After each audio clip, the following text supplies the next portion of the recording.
ሰላም ጤና ይስጥልኝ ውድ የቻናሌ ቤተሰቦች፣ ዛሬም እንደተለመደው በአዳዲስ መረጃዎች ተመልሼ መጥቻለሁ። ቻናሉን ሰብስክራይብ፣ ቪዲዮውን ላይክ እያደረጋችሁ እስከ መጨረሻ አብራችሁን ቆዩ። የአዲስ አበባ ልጅን ጽዳት እናስተምረው። አር ዩ ሲሪየስ?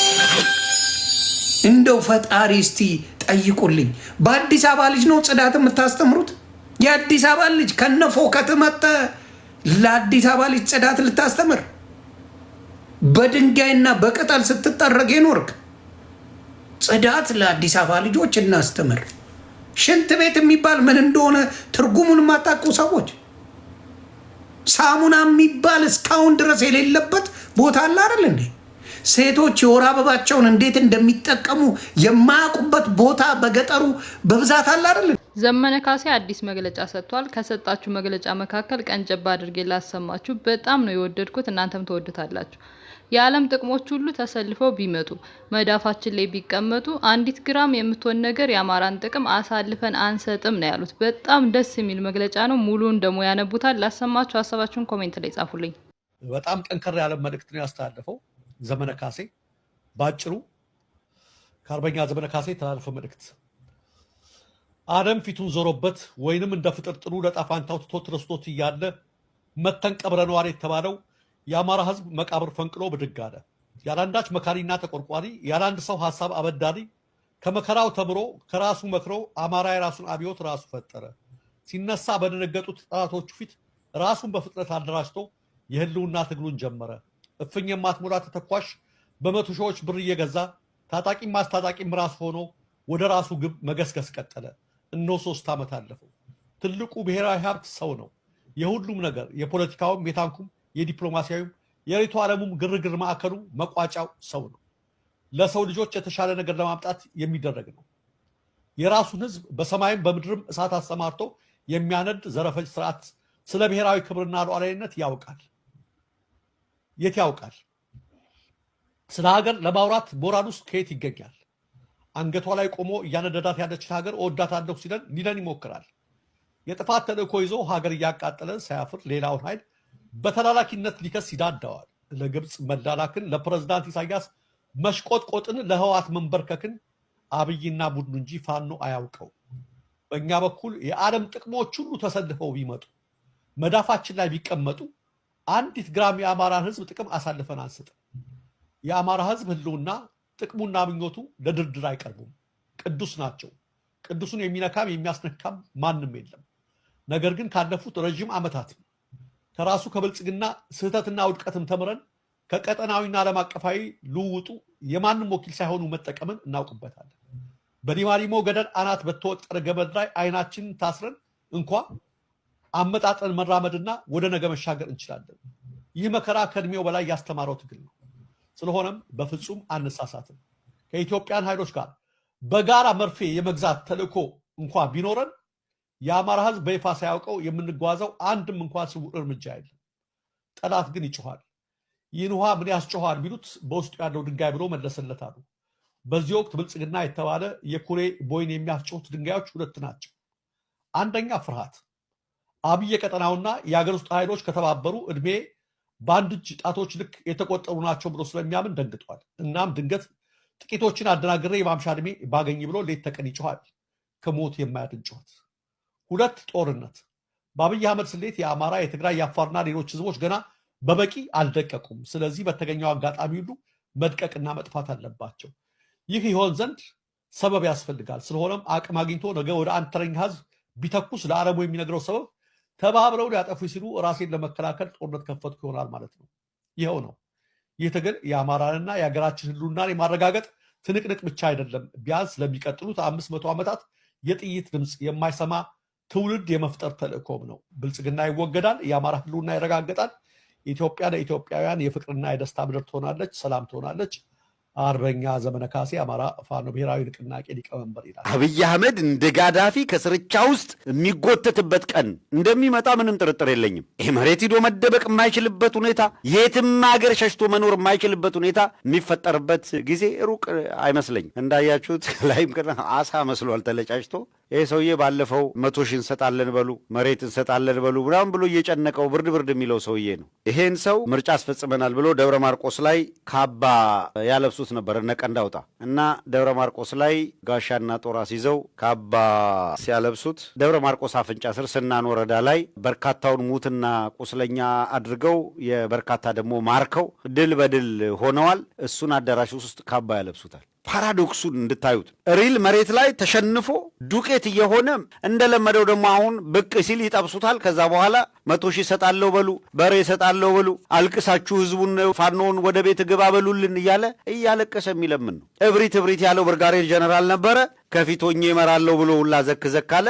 ወለጋ ላይ ጠበሱት። 4 ኪሎ ላይ ተሰብስበው እያሉ ሸኙት። መሐመድ ተሰማ እንዲህ ሙልጭልጭ አርጎ ጺሙንም ምኑንም ለጫጭቶ አሳ መስሎ ጎጃም ዘክ ሲል ፋኖች ቢያገኙት የተረፈች ትንሽ ጸጉር ያለችው ቅንድቡ ላይ ነው። በእርሳ ስላጭተው በደንብ አሳነቱን ያሳምሩለታል። ቤተ መንግስቱ ከ4 ኪሎ ይወጣል። ኢትዮጵያ ትፈወሳለች። በቅርብ ጊዜ ኦልሬዲ የጫካ ፕሮጀክት አልቋል አይደለም? አዲሱ ቤተ መንግስት አልቋል አይደለም? በቃ የ4 ኪሎ ዘንዶ ሞተ። የ4 ኪሎ ዘንዶ፣ ህዝብ የሚያባላ ዘንዶ፣ የሚያፋስስ ዘንዶ 4 ኪሎ ላይ ለዘመናት የነገሰ እግዚአብሔር ገደልኩት አለኝ። የማንሰራራት ዘመን። የኢትዮጵያ ትንሣኤ የሚጀምረው በአዲሱ ቤተ መንግስት ውስጥ ነው። አንዳንድ ሰው አለ አዲስ አበባ አሁን ለምሳሌ የካ ክፍለ ከተማ ላይ 3 ወረዳ ሊፈርስ ነው ሲባል ለሀገር ልማት ነው ችግር የለም ይላል። ግን አይደለም። እንደዚህ እየሰማችሁ ነው። ቤተ መንግስቱን ሲቀይር እንግዲህ ኢትዮጵያ ሰላም ትሆንለታለች፣ ህዝቡም ሰጥ ለጥ ብሎ ይገዛለታል የሚል ትንቢት ተነግሮት ይሆናል ይሄ ሰው ይሄን እያደረገ ያለው። በጣም ነው የሚያሳዝነው። ስሜ ተናኝ ነው። ከአዲስ አበባ ነው የመጣሁት። 6ኛ በጣም ደንግጬ ነበረ። ስመጣ ባዶ ነው ቤቱ፣ ምንም ነገር የለም። እዛው አንድ ሁለት ሳምንት ተቀመጥን። አንድ ቤት 3 ቤተሰብ ሆነን ከዛ በኋላ ቤት አናከራይም ሲሉን ወደዚህ መጣ። ቤት እንዳታከራዩ ተባሉ።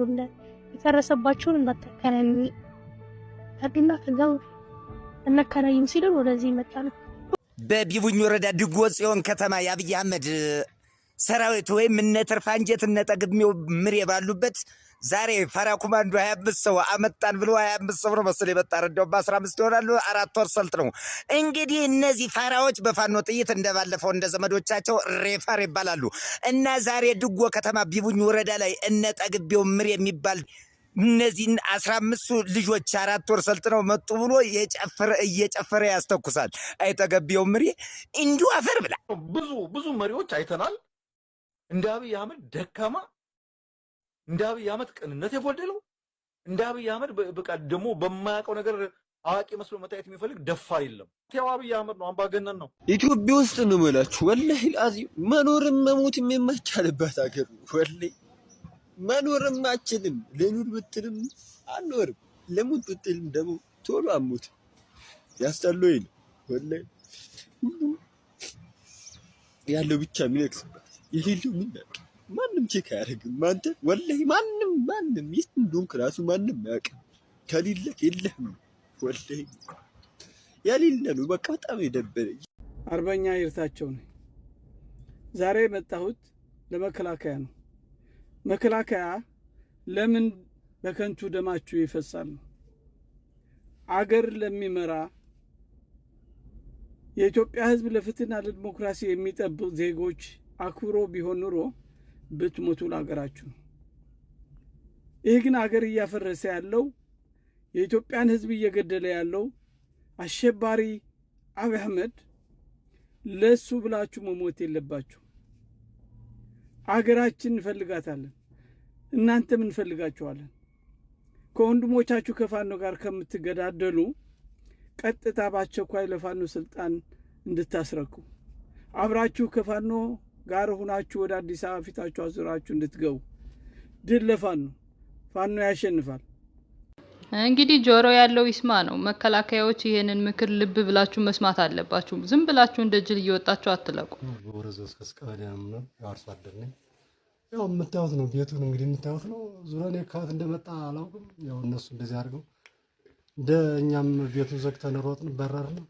ልመጣ ቤታችን እንደዚሁ ነው ወደመ። እንግዲህ የምታዩት ነው። ዛሬ ክረምት ነው፣ መረሻም የለንም። እንዳውም ዛሬ ቤተክርስቲያን ይገለለም እጄ ነበረ ከዛ አማራጭ አጣሁ። እንደውም ማድረገው አማራጭ አጣሁ። ትናንትና ባለሙያ የቀበሌዎች አስተዳደር መጥተው በቃ ያለውን እርዳታ እንረዳሃለን፣ በቃ ችግር የለም ተዋጣል ክሳል ይሄን ታርጋለሁ ብዬ ቀመጥኩኝ እና በዚህ ልክ ነው የምታዩት ነው። ያው እዚህ በኋላ ያው ስደት እንጂ ተማረደ እንግዲህ ምን ታረጋላችሁ። እንግዲህ ተሰራ የካቲት 13 እና 14 ነው የተሰራ እና በዚያ በሰራውበት ዛሬ የምታዩት እንግዲህ ግንቦት ነው እንግዲህ ሰኔ ነው እንደዚህ ያደርጉ ዛሬ ትማልደርስም እና እንደዚህ ያደርጉ እንግዲህ በጣም ተሰደድኩኝ ሙቻለሁ። እዚህ በኋላ እንግዲህ መኖሪያ የለኝም የምታዩት ነው። በማን ነው አሁን ውድመት የደረሰው? እንግዲህ ባለስልጣኑ ያው እንግዲህ አብይ ነው እንደዚህ ያደረገብኝ። አብይ ነው እንደዚህ ያደረገብኝ። የተወጎረም ቦታውም እዚያ ታይ ጨቅጨቅ ባላሻት እንድራስ ነው ቀበሌው መስመር ዳር ሆኖ ነው አዋሸራ ተመልሰው ሲመጡ እንደዚህ ያደረጉት። እኛ ሮጠን ወደ ቦረዝ ባክሶስ ቀበሌ የሚባለው እስከ ቤተሰባችን ያው ተፈላልገን ነው ላይ ተገናኘን። ግን ስንገናኝ ብንመጣ ቤቱን ከፍተን ብንገባ እንደዚህ እንደምታዩት ነው እንግዲህ መስታወት ነው የምታዩት። እንደዚህ ያደረጉብኝ እንደዚህ አድርገው ውድመት አደረሱብኝ። ማላረክ እንደው በአጋጣሚ እናንተ በመሄዳችሁ ወደ ሽሽት በመሄዳችሁ ነው የተረፋችሁና ብትኖሩ ኑሮ ምንድን ነበር የሚፈጠር? እስኪ ንገረን። እስኪ ያው ቤት ውስጥ እንዳለን ያው ሙላችን እንግዲህ ቤተሰብ እንግዲህ ወደ 6 ቤተሰብ ነን። ያው ሙላችን ጭቃ መሆን ነው ስለ ብንሆን ያው ሁልጊዜ ይመጣሉ ሩጫ ነው፣ ሁልጊዜ ይመጣሉ ሩጫ ነው። በየቀኑ እኛ ሩጫ ነው። እኛ ቀርቶ ዛፉም አልቻለም። የምታዩት ነው የወሱ ዳሪ ሁላውን የተቆማመጠ ነው ዛፉ። ብታዝማቸው አትክልቱ ቆንጆ ነው ያለ። ሌላ እንደ አካባቢም ራሱ የወሱ ቤትም አለ። እሱም እንደ አጠቃላይ ወድማ እንደምታ እንደዚህ ቤቱ ዋጋም የለንም እና ከዚህ በኋላ ምንም መረሻም የለንም። መተነራሽ ዋጋም የለንም። ብዙ ጊዜ ብልጽግና አመራር ባዮች እናንተ አትሮጡ እኛ የምንፈልግ ፋኖን ነው ለምን ትሮጣላችሁ እያሉ በየቤተ ክርስቲያኑ ብዙ ጊዜ ይናገራሉና እንዴት አየኸው እሱን? አው አትሩጡ ነው የሚለው። ግን ስንገይ ደግሞ እኛን ምን ፋኖ ፈትነ ሄደ ማምጡኛን በሽመል መከራ ነው። እኛ በሽመል መደብደብ ነው ወይ የሚበላም የሚጠጣም የሌለውን መሳሪያ ለምጧል እየተባለ እየተደበደብን እኛም ዋጋም የለንም። ታይ እንደው እዚህ አካባቢ ያለን ይሄ ወደ ላይ ያለ ቦረስኩስ ቀበሌ አንገት በላይ በሽመል ነው የምንደበደብ። ባለፈው እንደውም እኮ ለዲት መጥተው መሳሪያ ላይ ተመጣላሽ ተብሎ እንደውም ተደብድበን አስነደበደባራለ እና በዚህ ልክ እንደዚህ እያደረጉን ነው። መረሻ ማጣነኛ እንግዲህ ዛሬ ጀምሮ ሲዘንም እዳሪ ነው እንግዲህ ትላንትና ጭቃ ነው የሆነ ያውላ በሙሉ እኛ ብንታገዝ የሚለው ነው። በእርግጠኝነት የምናገረው ነገር መሐመድ ተሰማ ከጎጃም አይወጣም የጊዜ ጉዳይ ካልሆነ በስተቀር ወይም ማረካል ወይ ደግሞ ከዛ አይወጣም። ይሄንን የምለው የጦርነቱን ትሬንድ ስለምመለከተው አሁን ኮሎኔሎቹ እያለቁባቸው፣ መስመራዊ መኮንኖቹ እያለቁባቸው፣ ጀነራሎቹን አጠቃላይና አብይ አህመድ በክህደት እየከሰሷቸው ነው ያሉት። በዚህም ምክንያት ጦርነት በሚካሄድባቸው አካባቢዎች ላይ ግቡ መባላቸው አይቀርም። ጀነራሎቹ አንሙት። ምክንያቱም ከሩቅ ሆናችሁ መረጃ እየሰጣችሁ የጦር መሳሪያ ርክክብ እንዲደረግ እያደረጋችሁ ያላችሁት እናንተ ናችሁ ተብለው አሁን ይሄ መከላከያ የሚባለው ግብስብስ ማለት ነው እያመጣ ያለ መሳሪያ እየተመቸን ስላልሆነ ሀዲዷን ጥርጥሯን እያያዛችሁ ነው። በቃ መርከማችን ካልቀረ በቃ እያደከማችሁ ነው ስለምናገር የማይረባ ቆራሊዮ ብልጽግና ይዘከኛ ጋር ትዋጋለህ እንዴ? አይደለም ጓዴ? አዎ ልክ ነው። በቃ የብልጽግና ምናምን አይመቸንም። እኛ ስናይፈሯ ሞርተሯ ዲሽቃዋ ዙያ 3 ምናምን ናት።